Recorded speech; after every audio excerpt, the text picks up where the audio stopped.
क्या आपको पता है रावण को हराने वाला पहला योद्धा प्रभु श्री राम नहीं थे। राम से पहले भी ऐसे 3 महायोद्धा हुए थे जिनके सामने रावण का घमंड टूट गया था। और सबसे हैरानी की बात ये है कि रावण ने तीनों के सामने हार मानकर क्षमा मांगी थी। सबसे पहले आता है बाली का नाम, किष्किंधा का राजा, जिसकी ताकत के आगे बड़े बड़े असुर भी कांपते थे। बाली को एक ऐसा वरदान प्राप्त था जिसे सुनकर ही किसी भी योद्धा के होश उड़ जाएं।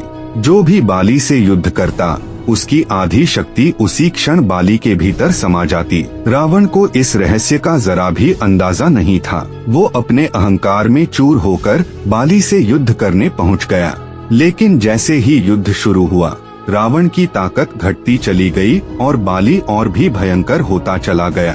फिर एक पल ऐसा आया जब बाली ने रावण को अपनी भुजाओं में जकड़ लिया और उसे उठाकर चारों समुद्रों की परिक्रमा करा दी। उस समय रावण को समझ आ गया कि वो गलत जगह आ गया है। अंत में रावण ने सिर झुकाया, क्षमा मांगी और तब जाकर बाली ने उसे छोड़ा। इसके बाद आता है दूसरा नाम, सहस्त्रबाहु अर्जुन। रावण युद्ध करने पहुंचा, लेकिन ये मुकाबला सिर्फ शक्ति का नहीं था। सहस्त्रबाहु अर्जुन ने अपने हजारों हाथों से नर्मदा नदी के बहाव को रोक दिया। कुछ क्षणों तक नदी जैसे थम गई, मानो प्रकृति भी सांस रोककर देख रही हो।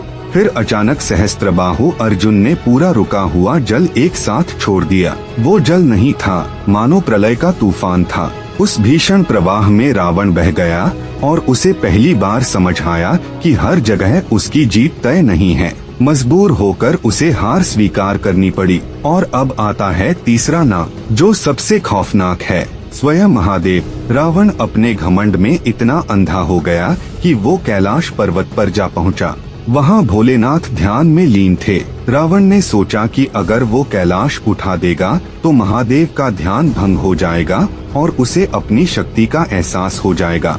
रावण ने जैसे ही कैलाश उठाने की कोशिश की, उसी क्षण महादेव ने केवल अपने पैर के अंगूठे से कैलाश का भार बढ़ा दिया। अगले ही पल रावण का हाथ कैलाश के नीचे दब गया। वो चीख उठा, तड़प उठा और उसी पल उसे समझ आ गया कि ये युद्ध नहीं, ये विनाश है। रावण ने वहीं महादेव से क्षमा मांगी और अपनी जान बचाने के लिए शिव की स्तुति करने लगा। कहते हैं उसी क्षण रावण के मुख से शिव तांडव स्तोत्र निकला।